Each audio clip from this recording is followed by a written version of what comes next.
Hey everybody, welcome to the first RE vlog. Won't be doing them every time, but maybe once in a while you see them. So this session, guys, right? Had some interesting bits. Well, this block of sections. Yeah. Oh yeah, like At a I gotta say sessions 1 through 5 have developed pretty nicely for me as a GM. Yeah, It was fun. I hope so, man. You're running this show. But any specific bits you guys want to talk about this session before we go back to older sessions? This one is a bit of going into an older session, just the previous one, and also going into this one is Aaron just sent off a letter of basically request for forgiveness from his brother, and now he is about to partake in the thing that got his brother to hate him. His brother killed. Yeah. Yep. And yeah, I can really see why he feels backed into the corner. Oh no, like there'd been the writing on the wall for Aaron's reveal for a little while now. Yeah. Yeah. No. Yeah. Like, what's... I mean, if the way that it didn't happen with the ending of Session 5, I would have Alex would have volunteered to drive. I mean, can you drive? Multiple racers to drive. Do you have any points in drive, Alex? No. Like, does Alex? No. Okay, so would be only Jen has points in drive, I believe. Yeah, I was wrong. I don't have 5. I have 3 points in drive, so I've got a total of 11 drive. Oof, that's not as much as Aaron has. I'll tell you that. That's okay. I am not. I was made to be a driver if we needed one. Yeah. In a pinch, I can operate a car. No, I was actually really looking forward to today's session, or like the next session if it didn't come up in this one, depending on time. Actually getting to show a bit more of Aaron instead of him just being like the abrasive, like... Yeah. For lack of a better word, jerk. I mean, I wouldn't even call him a jerk all the time. Like he was, abrasive, but he was saying what needed to be said. He was more like a fair amount. Tough. Let me put it this way: much more like non-casual, Aaron. Yeah. Mm-hmm. Yeah. He was more. Also. Yeah. Damn! Like I chose the worst goddamn word choice ever. As again, being like, yeah, we don't want you to go flipping off the road and do a barrel roll in your car. Yeah. Oh, yeah. Yeah. I was like, here's the thing, you didn't know. He didn't know what was going on, so... Well, yeah, I mean, like, It's a thing Aaron doesn't really tell people. It's the thing he doesn't really tell. Yeah, that's the thing. It's like... How... Gen might tell people that his dad is dead. He's not going to tell them that he saw his dad get shot in cold blood in front of him. Yeah. And all the blood splattered in his face. I think... well, he was across the street when he got shot. I was lucky that I decided to go follow you guys and sort of say those things to him, because in hindsight, Ray does have a similar experience to Aaron. Sure, it's... Aaron's brother died still, and I don't know what happened to Julie, but technically he's walloping the same thing Ray went through. I mean, I think they already considered Julie dead, though, didn't they? Julie was officially declared missing, but missing. When you get to multiple years, it's safe to assume that someone's dead. It's either safe to assume she's dead, or maybe she's not. Who knows? She was rescued by the people at the end of Silent Hill, because that's also not Capcom. But dead or but dead or alive, whatever happened, she was missing, and Ray felt it was his fault that she went missing. Like that was what happened. He had the pep talk with his dad. And I loved Ray's scene at the beach. At the beach, Yeah. I was expecting that to be super edgy, but it ended up being really sweet. It's not. It's not. It was more bittersweet. Yeah, and to be honest, I think he does that.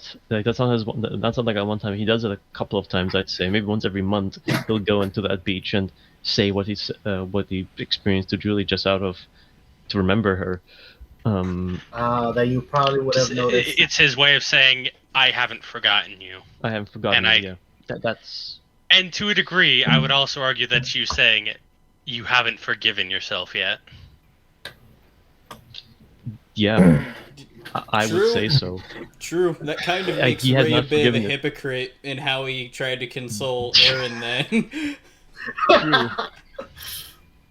True-ish. But no, here's the thing. He's gotten over it. Like the thing is, he's gotten over the issue. He's pushed on.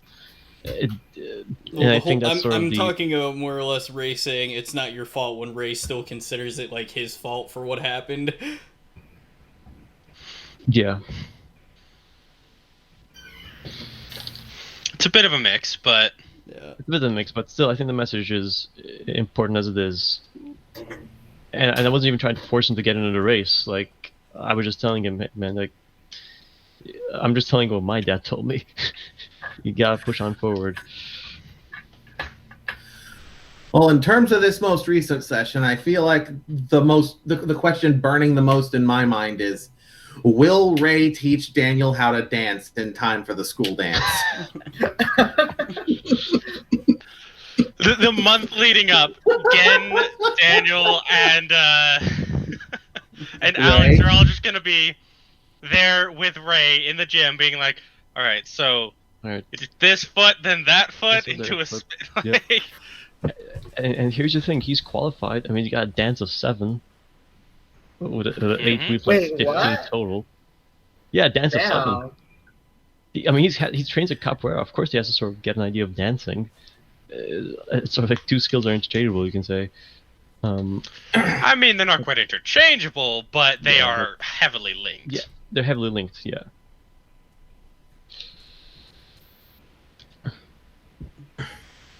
I also really, I mean, saying this session was probably, there was a lot of good stuff to take away from it, not a lot of bad stuff. Yeah. Yeah. Nah, I really wanted this to be more of a pit stop episode because we had been going like back to back to back for like the last 4, which while it wasn't bad going that way, it does make it feel like you're not really playing a whole heck of a lot when you're having to do major event after major event after major event. It becomes more you're knocking over domino pieces to get to the end, and less about exploring. Yeah, so I definitely wanted this scene to be more free for everyone to talk to whoever they felt like they had a need to and like flesh the school out a bit more, which I feel like that's been lacking like a decent bit in the campaign. Yeah. I mean, I was. Yeah. The real question, is Dave a creep or is he just misunderstood? I feel like. I feel like he's The world may never misunderstood. know. No, the How many Dave thing was weeks does it actually take me you to pulling put that? back one of the really older jokes that me and the boys had when I first started talking about doing this campaign, because I think Chris was here when I was first debating like maybe the PCs don't have to be students, but like we started talking be about weird faculty. scenarios that would end up if like certain people were like teachers or staff members and other kids and other PCs were students, to where people would be saying stuff. I started being like, "Look, Dave, what are you doing at the girls' dorms, Dave?" I think I was Yeah. there for that one. Yeah. I remember that now. I think it was you, me, I think Hales might have been there. I don't remember. Everyone I was in on there. that chat. I was in on that chat. I remember that chat now. Yeah. So yeah, that was like halfway a joke, but I also wanted to at least like have like one person who's an adult at the school that's not a teacher. Yeah.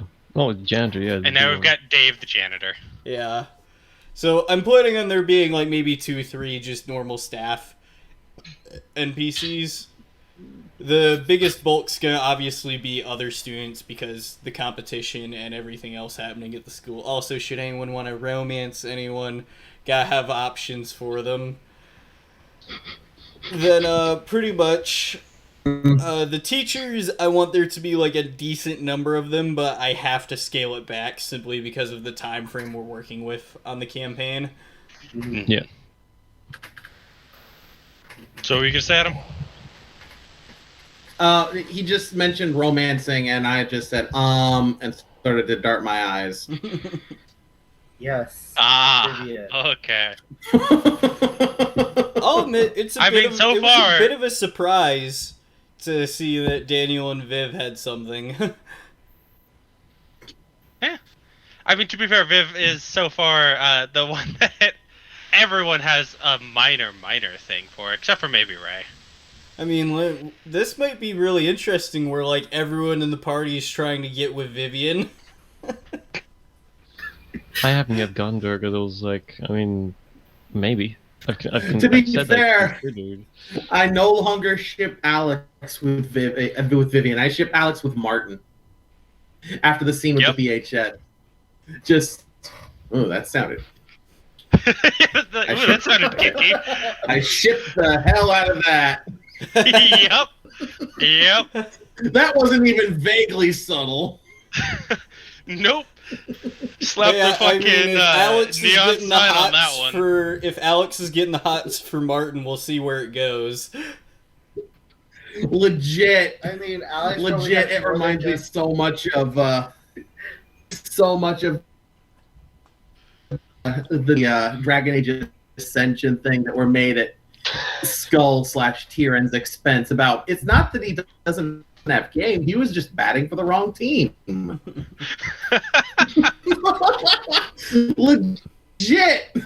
Legit. Alex has I mean, game. So, what were Just you going to with say, Martin. Kevin?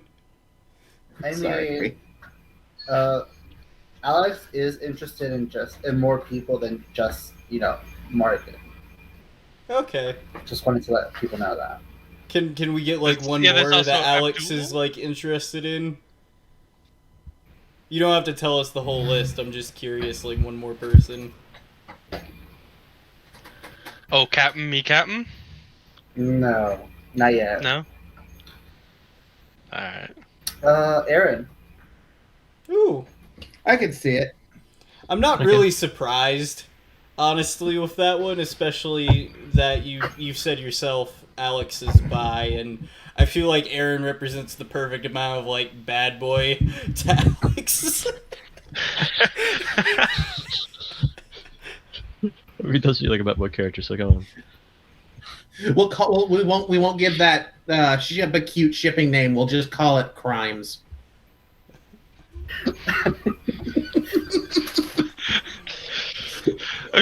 No. We'll just call it the Enterprise. We just won't tell you that it's criminal. Ah. I was like, Star Trek?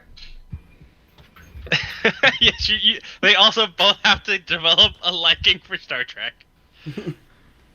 Oh no. Ooh, then you're fucked with Aaron on that one. Star Wars guy? No, I hate to be that kind of guy, but I don't think Aaron really likes much nerd stuff at all. Probably, yeah. Seems like the guy who just listens to death metal bands all the time. Well, I mean, like, Or something Aaron, like that. I mean, if we're going Or off pop. music that Aaron's been caught listening to, it's really been like dingy hood rap. Oh yeah, true that. Yep. I forgot There's a lot of DMX in there. Actually, there was only one vague DMX reference so far with Aaron. Yeah. The first I song mean- was an LL Cool J song, and then I know for a fact he had X go and give it to you. No, Aaron hasn't played X Gonna Give It to You at all. Ah, No, I remember, like, he was listening to Mama Said Knock You Out by LL Cool J, then he was listening to Busta Rhymes, and then he had like one offline from a DMX song when he talked again in detention. maybe. Could have swore he did, but I don't know DMX well enough to be certain. Also, it's been like a couple of weeks. I'm still wondering about what happened with me and Daniel when we were walking back. About that Yeah, like, that pink-haired lady. female. Yeah. Should I say it, Tommy, or no? I feel like because the video's out, you can say this, Skull. So the pink-haired girl is Julie. I actually know Oh. that because of It a, is. Julia. Go to the I video didn't- and you'll see the image, and you'll see why do you think I was doing the faces there? I was doing the faces when that image pops. Like, Yeah, like if you were paying attention to like Skull, he was like freaking out when he said that Alex saw it. if you watch, I think I was if you watch taking down my notes at the expression time. in the video. I invoked Expression in the Julia. video, I get pop-ups whenever Tommy posts something, and for just a split second, it says the name of the file on the pop-up. So I'm like, Julia.png, and I'm like, Okay. so yeah, but yeah, that Don't I is say anything. invoked- Yeah, That that is wasn't Julia. really a spoiler or a dead giveaway because it was It's in not. session 1 that's posted. It's in session 1, so I'm fine with sharing this with people for those who haven't watched it because I think you should know. But when that image, I was like, yo, Tommy, you don't So play she's Chris. not dead, or at the very least, she's not- haunting She's a us. hallucination. Or she's a hallucination. I mean, she haunted me. or She Resident Evil haunted me and shenanigans. not Ray. Or My money is on or she's Resident Evil alive. shenanigans. But hey, I she mean, was technically, looking this at- entire campaign is Resident Evil shenanigans. Yeah, because it's Resident Evil. Yeah. Yep. So you're not wrong, Adam. You're just the worst kind of right. No, was it the C virus in Resi 6? What do you say, Skull? Was it the C virus in Resi 6? The clone? That's what I'm thinking. Like, yeah, there was the C virus in 6. I really don't want to answer But on the even- cloning Yeah, aspect I of know. it. I know. The whole thing is, like, I will say Resident Evil cloning is a reality. To what degree it's happened, I'm not at liberty to say because Capcom really hasn't made definite rules on it. Pretty much, yeah. I was Even gonna Mega men- Man Yeah. games. I was gonna mention the. Mhm. Nah, never mind. I'll just keep it to myself. Be paranoid. But alright, I guess considering that we've only got Adam for a little bit longer, while I did love all of this session, I do want to get some lingering thoughts on the previous 4. So I guess anyone want to talk about Sure. some more of the curious bits they had with sessions 1 through 4? Who the hell drugged Ray? It was a dream.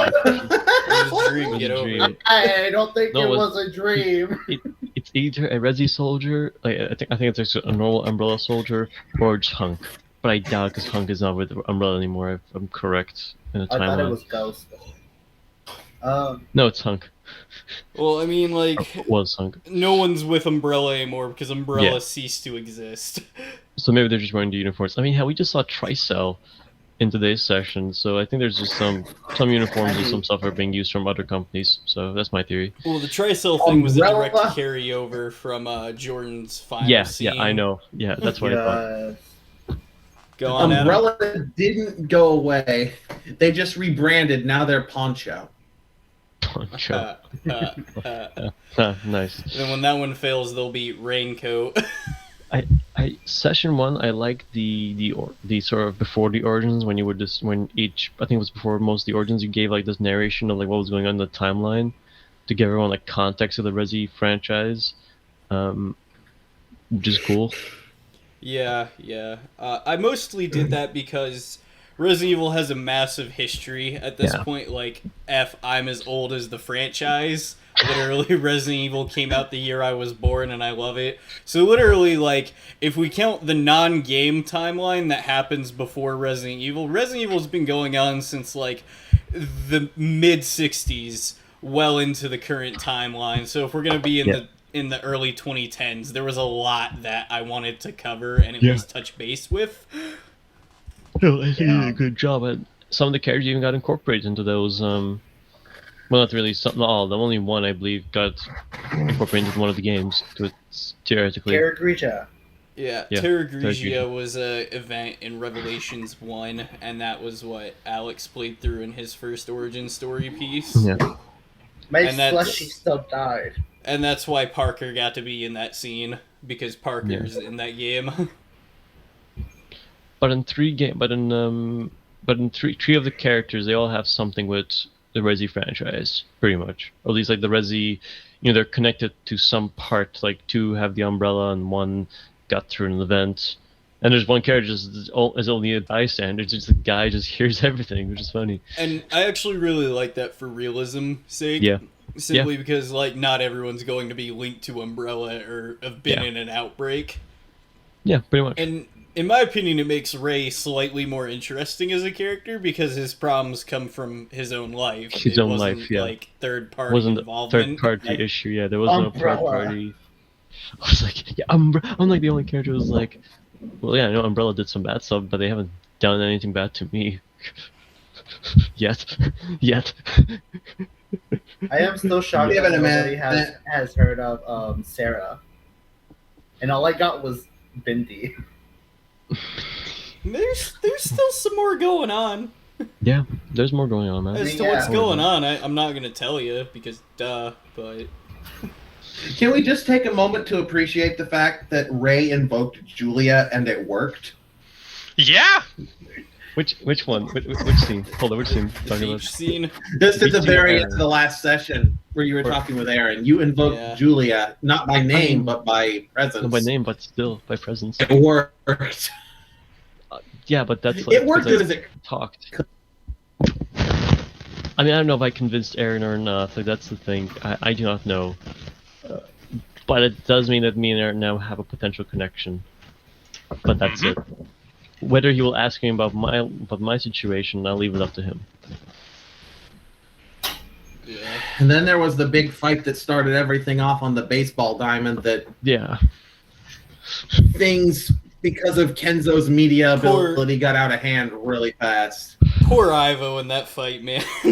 Yeah. He got Oh, knocked God. dead. And for Legit, Vivian, if that fight had lasted one more turn, Daniel was going to make a beeline to him and try to heal him, but and then poor Vivian, she lost her guitar, man.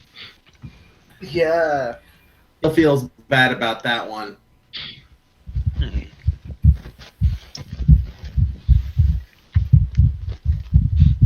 I will say There I was- do like Vivian a lot as a character because I was really worried that no one was gonna grab onto her because I'd written the least for her out of the other party members.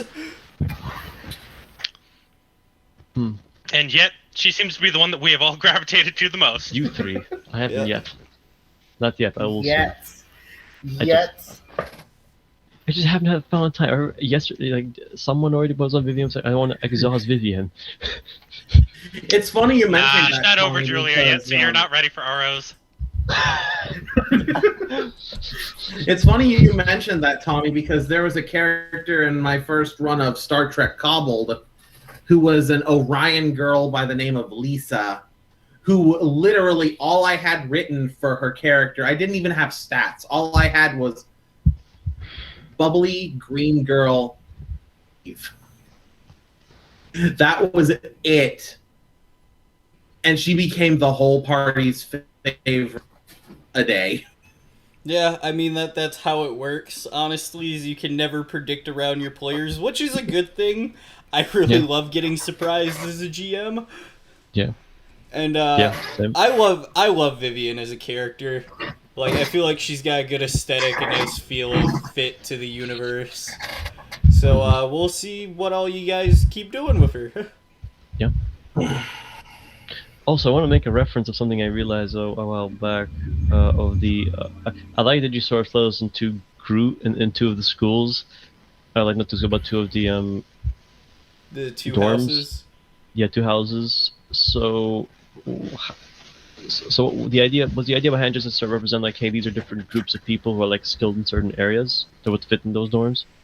Pretty much. Here's the thing: is I knew I was only gonna do two houses because I figured doing more than that was gonna be way more complex than I really had time for, and like, I already feel like I'm stealing a bit too much from other people's games doing the house and competition angle, not just Hark's Circle of Fate game. So pretty much, I knew there was only going to be house A and B, and that this competition was gonna be much smaller in scope than what Hark did. Yeah. So what I wanted to do was I wanted to have specific reasons people get picked for those houses and have them be more distinctive. House Beacon means that you're more of an individualist than you are a collectivist person. Which I find fitting for Ray and Daniel because their personalities are very like, I'm trying to protect everything, I care about becoming like the best doctor, as to where Gen is like, I care about learning as much as I can and helping everyone I can. And what about Kevin? And what about Alex? Alex, I mostly went with him in Constellation, A, for balance between the party members, and then 2, I also did it because I feel like of the two houses, Alex has more in line with Constellation than he does Beacon, and that mostly comes from his lack of confidence. Okay. Also, I realized something in the game for people on the references. Beacon, the symbol beacon and all that actually comes from another game. Yeah, I wasn't really being subtle with You that one at was all. being subtle with that. The beacon symbol comes from the evil within with Beacon Mental Hospital. So the question is, are me and Daniel going to be mental patients in STEM? Are we going to be in the brain of psychopath? Talking about. I don't want to kill everybody in the school. Hold on. What house is Bindi? Ooh, good one. Bindi house.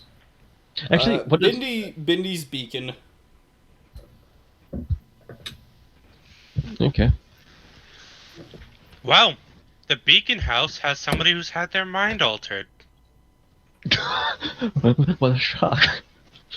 I can tell you guys right now that the evil within symbol is literally just, I was like, this works for a house symbol, and took it. This works. Oh yeah, definitely. But also just so funny that I just got hit with a gas soldier. We have Bindi. Oh god.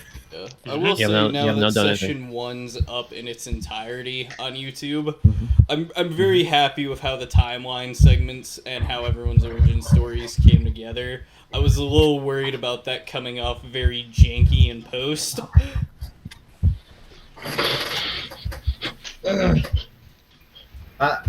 Well, I think it's worked out well, man. What I wanted to do in this session was talk to Bindi, but then I realized it was more like I should let it flow with how it should go, instead of forcing answers. Oh no, I've been thinking about everyone's deeper plots and how they're gonna tie into things. I, as a GM, made a point to make sure everyone's got a decent bit in the story. Yeah.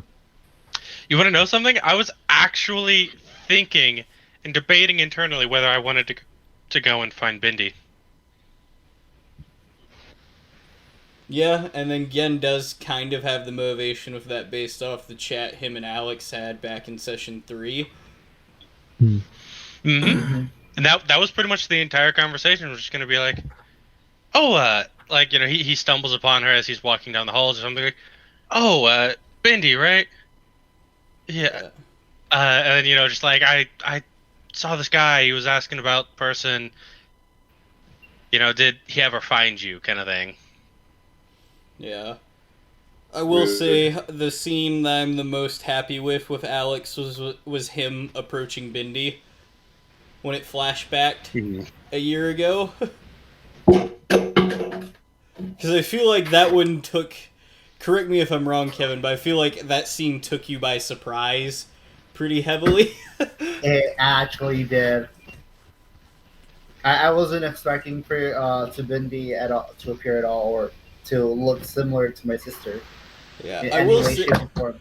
I will say the easiest way to have having a direct line with Bindi would have been if had you guys picked her for your team.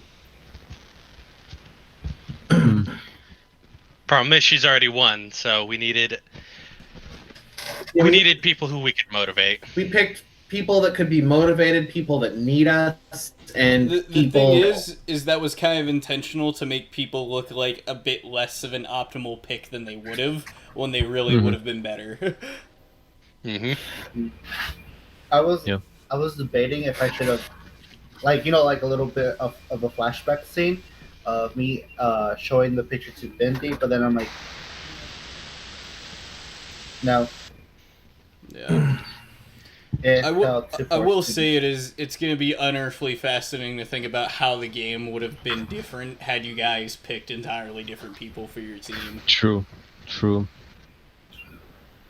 Here's Yeah. a Had we question. picked different people for our team, had we gone different routes, made different choices, what if Daniel had baseball diamond on that first day and Ivo never got attacked and Daniel never met Ivo? That's the beauty of RPGs, right? There's all these many possibilities of like ways we could have done certain things. That's the beauty of it. So here's a question then for you, Tommy. If there's a hypothetical season 2 for this, I don't know. I'm just a hypothetical. Would you keep the same system in play? For Resident Evil With different specifically, I would keep Cyberpunk 2020 in play. Nothing against Red, but I feel like 2020's got more of the survival horror crunch to it. Yeah. I was more asking, would you do a sequel to this campaign with the same style as you've done with this? Or would you think this is just a one-off and then we'll see what happens? I'm just curious. Okay, so let me answer this in the most wholesome way that I can. Oh, yeah. Season 2 is not off the table. Season 2 depends on how Season 1 ends, if it exists. Okay. Ooh, pressure. Yep. Good. I want And that. it's not anything against, like, you guys will you guys are gonna play this wrong, so we won't have a Season 2. No, it's like, if you guys end the game in a way I feel like it solidifies everything I want to do, then I don't see a point to write a sequel. Mm-hmm. Would you want to, though, is the question? I wouldn't be against writing a Resi sequel, given just how much of a fan I am of Resident Evil. The thing is that as a GM, I don't want to stick myself in one franchise or one genre too much. Yeah. So, like, Season 2 Pretty would much. definitely have a bit of a break between it. Yeah. But again, Yep. I'm just curious because of, the potential for it. No, and then, I will, before we have to close out the vlog, I do want to say, shout out to Jordan for actually hanging out with us in Session 4. I had a lot of fun. Jordan, if you watch this, you were fantastic. We'll see if you pop up later in the game. Yeah. You totally didn't start the apocalypse. It's totally not your fault. Totally not, man. Daniel framed that book. totally ship Mother Gracia with Jordan's character. Yes, 100%. Yes. I didn't really Give him help the shipping. Jordan either with that joke I made right after their conversation. Nah, the principal and Jordan's character getting busy. Yeah, I will say Jordan's character, I really did like her addition to the game. I felt like it added a lot lore-wise, and this is a thing I've talked about with Skull and other people in private. If I do guest characters, I feel like the guests have to have like a very integral thread. I'm not a fan of like the Wizards of the Coast, the WotC stream method, where like they do a series, then like, oh, this person shows up and they're just kind of there for like 2-3 sessions. Mm-hmm. Yeah, they're just there and, man. Not because it's anything against that style, it's just it doesn't make it feel, they don't feel like they belong that much with the universe and story going on. Yeah. Yeah. And then sometimes Right. that's for the better, so it really depends on what you're doing. If they've got a solid reason for being there, then I'm fine with them being there. Yeah. But if it's just, we're just here to play and that's it. Like, what's the point then? Why am I imagining, like, so we were joking all about, like, boulder punching and all that, because of Chris Redfield, and now we have to probably climb a mountain. It's like, so, Ray and Gen, they're gonna climb mountains and we're the mountain climber, let's go. I will say Chris Redfield I had have- the very briefest of cameos in this campaign. Yes, Oh yes, my- he did. I have to kick a boulder now. So I'm going mountain climbing. I have to kick a boulder. we've had a Chris Redfield. We've had a Leon Kennedy reference. Where's I the know Jill Louise. reference? Which Was Louise from the RE games? Because I We also thought have I knew the Nivens. name, but I was like, yeah, we had Nivens. Yeah, Pierce Nivens from RE6. Hmm. Yeah. Well, that's because you guys have his younger brother. Yeah, Yep, Aaron. Yep. Aaron. Which Aaron does not exist in the canon. He's an entirely fictional, made-up Yeah. character. He's a fictional character. Yeah. Does I mean, his other he's brother? sad. His other They brother never who, really explained with Piers because he has a very brief. Here's the thing: Piers has. He the has a short same- time. The thing with Piers is he has a similar fan relationship as Hunk, where Hunk was only in like 2 games, but like everyone loves Hunk and wish that they did more with him. And Pierce, Piers appears in like 2 to 3 of the books in 1 game. yeah, and unfortunately that one game, well, no spoilers or no spoilers? No spoilers. I'll say nothing. I'd say don't spoil RE6. I won't say anything. Yeah, I won't. No, I won't. Still gotta hunt down and kick the shit out of Hunk. good luck with you that. may not Good luck. succeed. I know I will fail, but I still have to in my You heart of still have to hearts. you still have to kick him. Good. I'm Best really of luck curious to to you see- on that one, yeah. Like I I'm said, really I know curious to I see will because- fail. I know I will fail, but I have to try. Don't worry again. I'll This be is Like what this happened was to you, for my man. father. But no, to I'm really answer curious. Skull's other question about Luis, I'll come back to you, Mhm. Adam. I apologize. I didn't mean to cut you off. Mhm. But You're good. pretty much, when Skull was asking, like, hey, was Luis a character in Resident Evil? Luis was most definitely a very prominent side character in RE4. Hence, Vivian shares his last name because Luis is her uncle. Okay. I still do not know who that is, but you know. I think is he like the guy who helps Neon?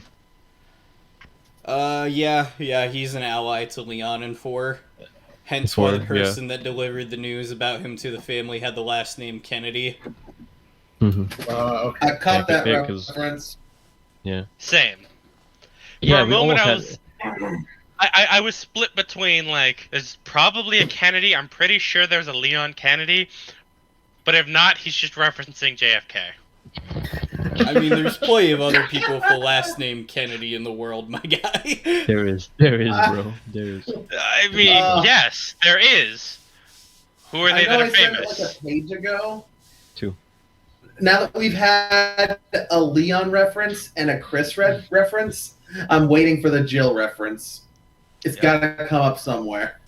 She's my cousin. There. We also gotta have Well, I mean, we gotta have a what's his talk name? about this you being related to everyone thing you keep pulling up, Kevin. yeah. I mean, you go back far enough, right?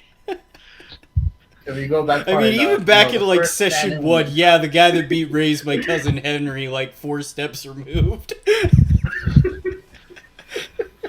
Uh, Oh yeah. It's still not as bad as when Kevin was like in session 2. Hey, my Well, parents actually- can like pay for Ivo to like finish school, right? Yeah. no, right. no, they cannot. No. Okay. Uh, Okay, here's the thing. Kevin, if you're related to everybody, then how are you going to do any romances? Ooh. And this is in Alabama. Oh god. But yeah, here's the thing. The whole Roast. time, this is nothing against you as a player or your character, Kevin, but the whole time I was thinking in the back of my head, when you were asking, like, well, my parents, can you give this money? I was about ready to be like, I really, like, no longer give a living fuck how abusive your parents or your family was to you. If you just approach your parents being like, yo, mom and dad, if you love me, you'll give, like, 130 grand to this random Brazilian kid that I just met. Yep.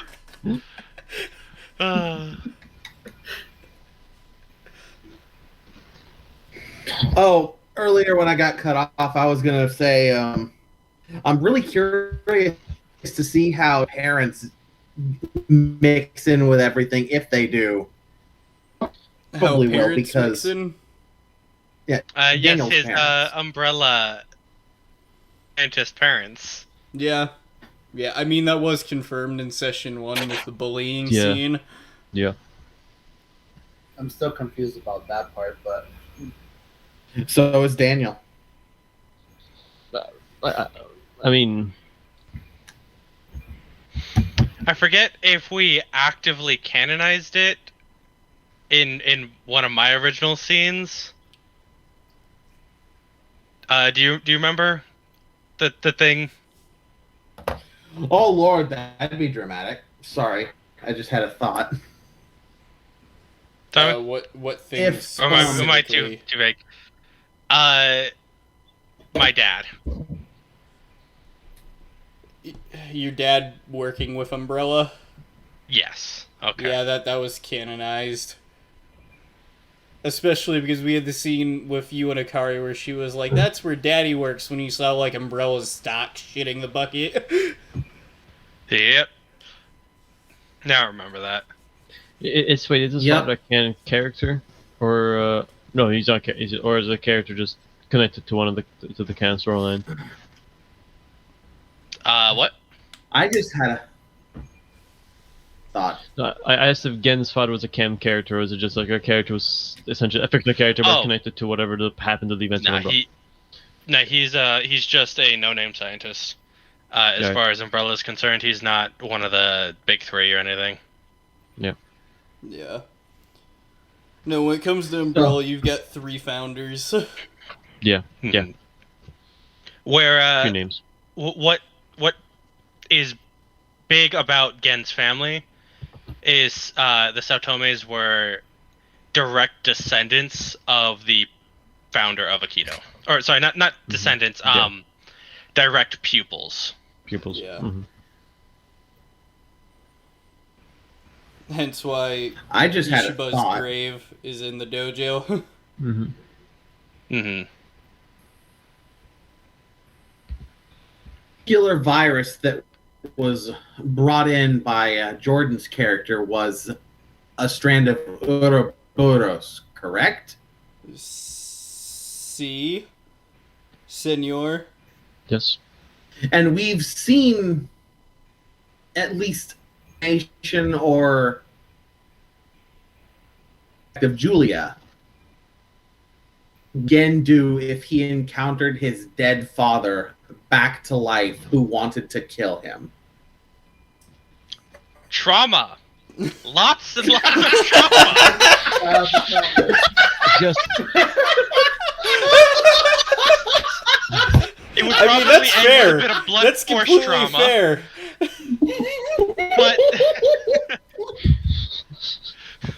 But we'd start with the psychological trauma of like, my dad's, who the fuck are you? Then the, why is my dad trying to kill me? Then the blunt force trauma of Gen's head foot connecting undead version of his dad's head. wait, There hold up, has though. to be a Star Wars reference if that's the case. Just, I Who am are the you? father. I am your father. No, that's not true. That's impossible. Well, here's the thing. But the thing is, I don't think Ouroboros is mind altering, if I'm correct, or at least Well, like produces Not hallucinations. mind altering, but it. Wesker borderline immortal. Well, Wesker was already No. borderline. Well, he was immortal already because immortal He has Yeah. Wesker was part of the Wesker project that was Yeah. basically trying to create a new breed of superhumans, The- to which Wesker was one of 2 to 3 survivors. And pretty much the reason that Wesker had all of his abilities and everything else was he has like the original progenitor in him. Yeah. That Yep. turned him into a... Oh, had. One of the two. Now he has a lot of lava survivors in him. say, Yeah. Like Ouroboros, the only thing that does Ouroboros is that it tests your blood system to make sure if you're right, and if you aren't right, you'll turn to a giant Tentacle flesh monster. tentacle monster. Yeah. Yeah, that was created by Wesker and his friends to basically be like the Philosopher's Stone of evolution, because it Yeah. would give you powers equal to his, if not greater. But Yeah. if you were unworthy, it would basically like devour your body and make you feed on more biomass, turning you into what Ouroboros is in RE5. Yeah. I think it succeeded once. No, Ouroboros Never didn't succeed. succeed at all, even when it fused with Wesker. Oh yeah, right. Yeah. Because I thought with Julia it succeeded. Not Julia. What was her face? Valentine. I thought that she would turn into No, Ouroboros. she never had Ouroboros in her. Okay. Jill Daniel's had the T virus in her briefly. Okay. Daniel's the only one of the active party members who doesn't have a dead family member that could come back that I know of. Dead friend or like A dead person. friend or Yeah. family member. Kevin's over here like, I haven't Yeah. had anyone die, motherfucker. Same. Yeah. what? I have my Julia. Julia missing, dead or alive. I don't know. I thought that in Alexander's origin story he was trapped on what's it called, and that one of his family members basically died in front of him. No, it didn't die. No, they lived. No. That his, was uh, that was. He got a scar. He got a scar. Is I That's why think he what you're got. thinking of. Yeah, Alex got a scar and his mother got wounded, but like the FBC saved her. I thought that it was that his mother had perished because that was never really. Session Being in the session medical 1, field. he's on the phone with his mom when he got accepted Yeah. to the school. They had pierogies. Yeah. Yeah. I clearly don't remember this scene. You have the videos. Go watch The them. video exists. Go watch it. Go watch it. If you're looking for the specific one, it's like I think the third part, somewhere in the middle. It's like you're looking for near, that clip. it's like in the last 20 minutes of part 3. Yeah, something like that. Some weird number like that. But anything else? I mean, So, at this point, I've got to go anyway because it's super late for me. Yeah. All right. Alright, see you, Adam. See See you, man. Adam. Bye, Adam. Actually, quick question, because speaking of Fallujah, or whatever, did Tergrigia? any members of the Tergrigia, yeah, any members of the FBC? So I know the FBC got disbanded, but did any of those members got absorbed eventually by So by BSAA? Here's the kicker with the FBC. They were a sister organization to the BSAA. The FBC got shut down because it got proven that they were the ones giving the viruses to Veltro. Yeah. Here's the thing. That didn't happen immediately after Terra Grigia. That was like about a year and some change later All right. when all of that got found out. Okay. Pretty much how it works is that, like, some people from the FBC went to work for the UN or the BSAA. The thing is that a lot of them didn't go to the BSAA because the BSAA got accused of doing what the FBC did by the FBC. And the original director of the BSAA had to step down to save the organization. Okay. You can actually find a book from him in 7, director Clive O'Brien, Okay. because he became a writer after leaving the BSAA, but he still acts as, An advisor. an advisor to the organization. Okay. Okay. All right. Just curious. That's all. So yes, there are some former FBC members in the BSAA. All right. Just curious. That's all. I just wanted to confirm that. That's all I believe. I have nothing else to talk about. Like I said, today's session was awesome. The last four sessions were pretty good, man. Yeah. Good job. I'm just gonna leave it with my highlight of the last 5 or so sessions. When I fucking boulder kicked that one dude's arm for 30 plus goddamn damage. Like, holy hell. I'm surprised you made the stun save on that, honestly. Yeah. He was- But for people who don't know the system, in context, I rolled a couple of d6s for my damage rolls. On a normal hit, you'll roll 1d6 plus my martial arts, which was I think 8 Yeah. at the time. 8, yeah, 8. Yep. So I should only have done. I'm at a max 14, but since I super critted this motherfucker, I ended up doing 30 damage before armor. And he still lived. He's still like, Yeah. he's still like. All I imagine is just he got his arm just smacked. He just goes like, Yeah, that achieved Bruh. cripple status on that arm, so he couldn't use it anymore, but he somehow made the save on it. he just Yeah, like he had to have gone through like 5 different levels of health. yeah. Well, I think all he did was just he just goes arm. He just looked at his flailed arm. He just looks at you, bro. That didn't do much. And then just like looks down at you, or sorry, looks down at his arm, looks back at me. Bruh. Weak. Like, what? your fucking arm's just hanging. It's okay, because the very next round he passed out. Yeah. He Good. gained my respect, though. Like, that guy needs an actual fucking name and a face claim. We'll see. Bobby. And it's just Bobby the Badass. Yeah. But anyway, that's That the end of or me. we could go with Ethan Winters. I mean, come on. He's just lose an arm and he got it back fixed. So Oh yeah, fucking Ethan from RE7. yeah. It's fine. Like, goddamn. This can just be like his nephew or something. Nephew.